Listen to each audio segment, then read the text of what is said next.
questão 8 ele vai só até defesa social. De defesa social em diante você risca. Só até defesa social. Todo mundo achou a questão 8? Questão 8, lá na penúltima linha, defesa social. Dá um pontozinho, o restante você risca. Ok? Posso ir para a primeira? Vamos nós. Primeira questão. Nossa primeira questão, pessoal, trata justamente de uma sanção. Aí quem vai falar mais de sanções é o meu amigo Falcão, ele vai explorar mais o assunto, mas eu aproveito já para adiantar uma informação para vocês. Quando se fala em expulsão, muitas vezes o candidato confunde com a demissão, porque são sanções que são semelhantes. Para lembrar as 8 sanções, é só lembrar daquela regrazinha, né? Aquela sigla, para preceder.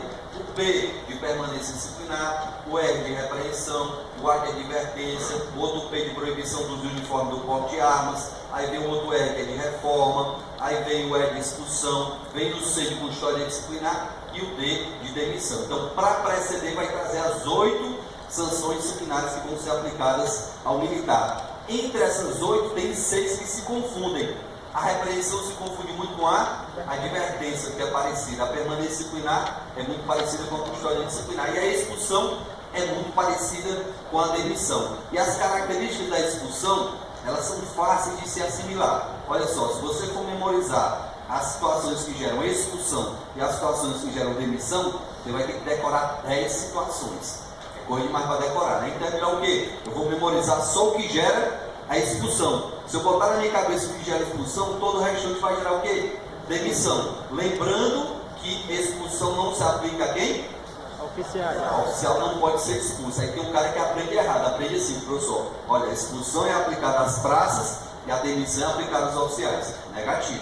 A expulsão é aplicada às praças e a demissão é aplicada às praças e aos oficiais. Ok? Bora lá bem rapidinho para a gente falar de expulsão. São 4 situações que podem gerar a expulsão. A expulsão vai ser aplicada à praça quando a praça praticar um ato atentatório às instituições nacionais, quando ela praticar um ato desonroso ou ofensivo ao decoro profissional. Beleza. E segundo, aliás, já falei das 3.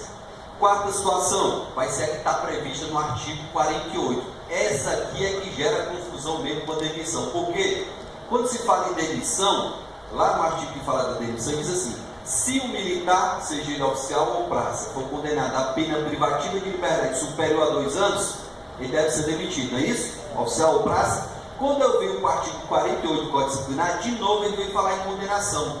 Mas perceba que ele não falou em prazo de condenação. Ele só diz o seguinte: se a praça foi condenada por um crime que ao mesmo tempo constitui transgressão disciplinar grave, o que vai acontecer com ela? Ela vai ser demitida, logicamente com direito a, vai ser expulsa, logicamente com direito à ampla defesa contraditória, é o que está aqui na primeira questão. Bora lá.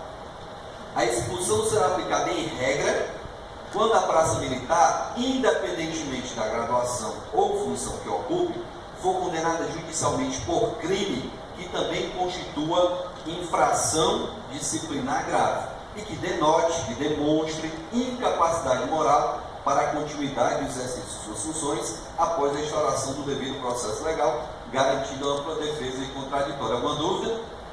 Copiado e colado do artigo 48, tem nem o que discutir nem o que explicar. Então isso aqui, pessoal, está no artigo 48 do Código Disciplinar, copiado e colado. Alguém tem alguma dúvida? Deixa eu aproveitar para dizer, quem tiver dúvida não precisa esperar terminar não. Levanta a mão e pergunta, pode ficar à vontade. Ok? Bora para a segunda.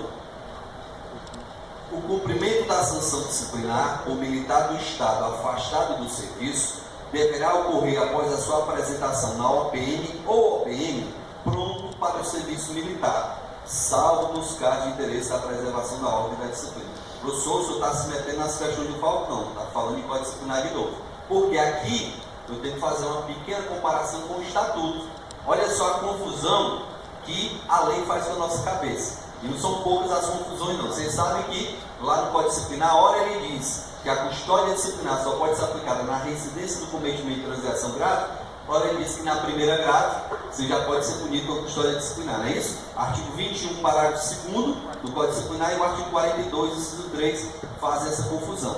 Agora, a gente vai falar da confusão que o Código faz em relação ao Estatuto. Olha o que o Código está dizendo para mim. Primeiro ele cria uma regra geral. A regra geral é a seguinte: ninguém cumprirá a sanção quando tiver no afastamento regulamentar. Essa é a regra geral. O cara está de férias e publicou 4 dias de permanência disciplinar. Espera acabar as férias para ele poder cumprir a sanção dele. O militar está de luto e publicou lá 10 dias de custódia disciplinar. Espera acabar o luto, depois que ele cumpriu o luto, ele vem para cumprir a sanção dele. Então, seja qual for o afastamento regulamentar, na regra geral, ele vai cumprir após retornar do afastamento regulamentar, é o que está escrito aí. Só que vem as exceções.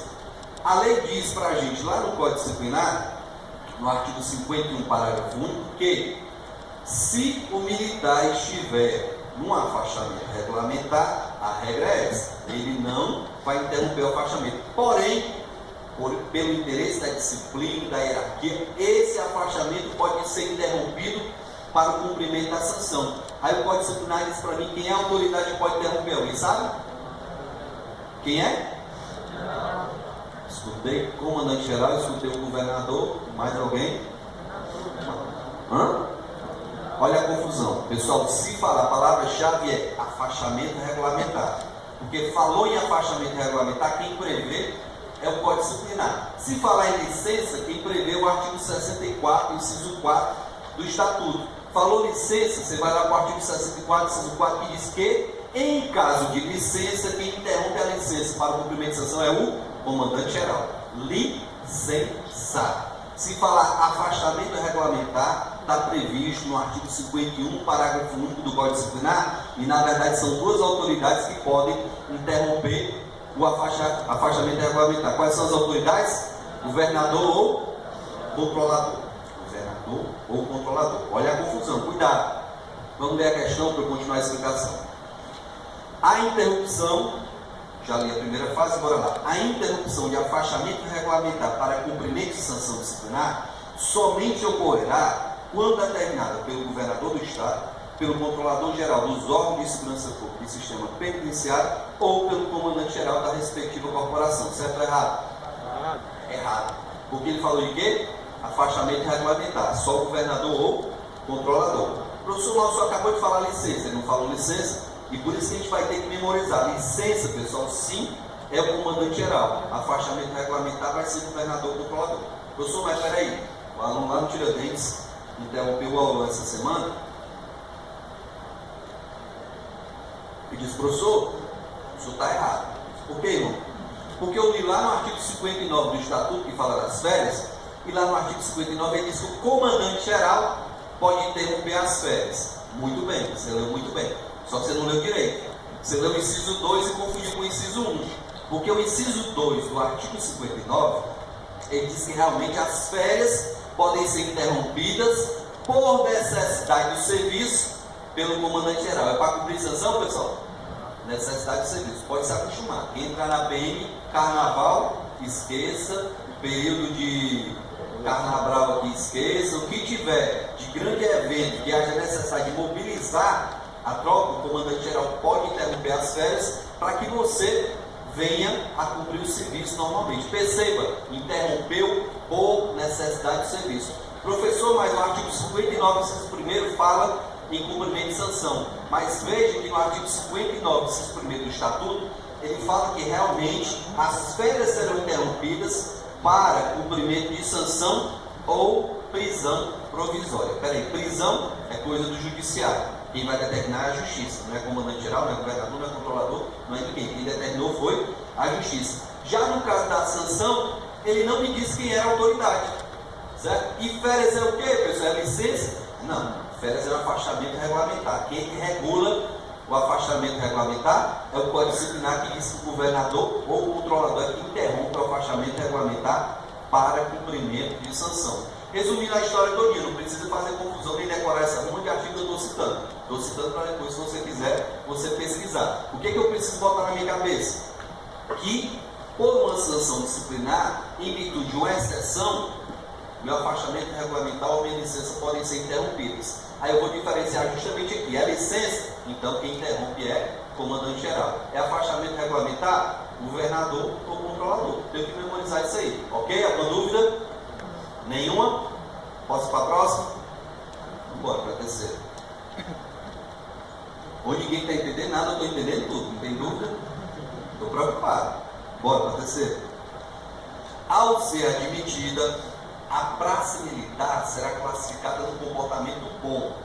Bastará uma única sanção disciplinar acima dos limites estabelecidos em lei para alterar a categoria do comportamento da praça militar. Certo ou errado? Primeira pergunta: oficial tem classificação de comportamento? Não. Então está ok. Somente a praça que, ao ingressar na instituição, vai ser classificada em comportamento. Vocês sabem que o melhor comportamento é o excelente, vem o ótimo, vem o bom, o regular e o mal. Lógico que o cara vai entrar, não sei se ele é um excepcional ou se é um mau profissional. Então, bota ele aqui no meio, ingressa no comportamento bom. Digamos que ele chega lá no comportamento excelente. O excelente, o cara não pode nem falar alto, né? Se falar alto, vai ser advertido e qualquer sanção vai fazer com que ele mude de comportamento. O que ele está dizendo para a gente na sequência, pessoal? Que bastará uma única sanção, além do limite previsto na lei, que você vai ter uma reclassificação de comportamento. Como assim, professor? No comportamento bom, eu posso ter até 2 permanências no período de quanto tempo? 2 anos. No período de 2 anos, eu posso ter até 2 permanências. Aí eu tenho 2 permanências e uma repreensão no período de 2 anos. Vou continuar no bom? Não, vai ter que reclassificar no comportamento que eu não estou. Eu fui além do limite. Não precisa ser, pessoal, uma terceira permanência. Não precisa ser a mesma sanção. Qualquer sanção que venha a ser aplicada além do limite previsto, vai gerar uma reclassificação de comportamento que ele está dizendo. Está certo ou está errado? Quem tiver em dúvida, dá uma lida no artigo 58, parágrafo 2º do Código Disciplinar, que ele fala isso aí para a gente, viu? Pois não. Se ele tiver 2 permanências e for advertido, a advertência não é publicada em boletim. Boa, essa aí é uma dúvida que todo mundo tem. Olha só a pergunta interessante. Professor, o cara tem 2 permanências no período de 2 anos.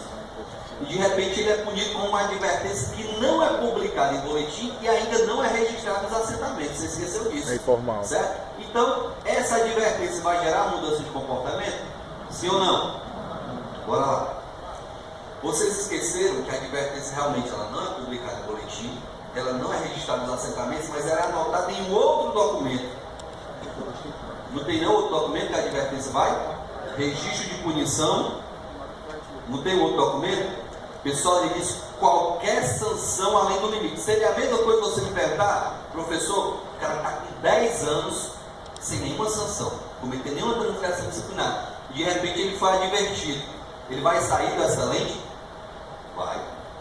Vai sair sim. Professor, mas não vai para a ficha dele, não vai para os assentamentos, não é publicado em boletim, mas é registrado no outro documento. Então, lá está muito claro, está dizendo assim, ó, militar nos últimos 10 anos não pode ter nenhuma sanção, nem sequer em virtude de transgressão de natureza leve. Então, qualquer sanção além do limite vai gerar uma reclassificação do comportamento, ok? Dúvida? Está me perguntando se o recolhimento transitório pode mudar o comportamento. Responda. Recolhimento transitório é sanção? Não, recolhimento em si não. Agora, se o recolhimento foi em virtude de uma transgressão que ele cometeu, ele vai ser recolhido transitoriamente e no final ele vai responder por aquela transgressão. Se aquela transgressão gera uma sanção no final, essa sanção é que vai mudar o comportamento. Não foi o recolhimento transitório em si, porque o recolhimento transitório não gera prejuízo nenhum, nem financeiro, nem reclassificação do comportamento. Por quê, pessoal? O artigo 26 diz que recolhimento transitório é o quê? É uma medida preventiva. A primeira coisa que está escrita lá no artigo 26, se eu fechar o olho eu leio: recolhimento transitório não constitui sanção disciplinar, sendo medida preventiva, cautelatória, pronto. Já disse para mim que não é sanção disciplinar, você mais nem vê o resto. Ok? Alguém perguntou aqui? Uma dúvida que surgiu no grupo WhatsApp. O prazo ser emitido, ele é como comportamento como? Prazo ser emitido, então não vou. Na avaliação da questão, que se dentro de um ano ele pegasse uma repreensão, ele iria para o comportamento regular. Aí, mas não é só assim dos limites previstos, só até 2 anos. Ele podia pegar até uma permanência até 2. Pois é, foi o que eu escutei, mas todo mundo. Então ele ficou dividido. Não, aí pode ficar tranquilo. Tá? É porque assim, ó, é mesmo que eu te dizer, o cara entrou no comportamento bom, está com 1 ano, ele tem nenhuma sanção disciplinar, que ele vai para excelente. Não, peraí, ele não completou nem 10 anos ainda, você viu como é que ele vai para excelente. Ele está no prazo inicial. eu vou contar, para ver a classificação do comportamento, pessoal, até me desculpa por favor, porque o pessoal está perguntando, e pode disciplinar, para ver a classificação do comportamento, eu tenho que olhar de hoje para trás. Hoje, que dia é hoje? 21. Então, do dia 21 de junho de 2015, eu vou contar para trás. 21 de junho de 2014, 21 de junho de 2013. 2 anos para trás. Se nesses 2 anos o cara tiver até 2 permanências, então ele vai ficar no comportamento bom. Peraí, mas tem mais tempo de polícia. Eu vou contando. O cara tem mais de 5 anos. Eu conto nos 5 últimos anos e vejo a regra do ótimo. Nos 10 últimos anos e vejo a regra do excelente. E assim sucessivamente, ok? Então, pessoal, nossa terceira questão está certa. Vamos para a quarta.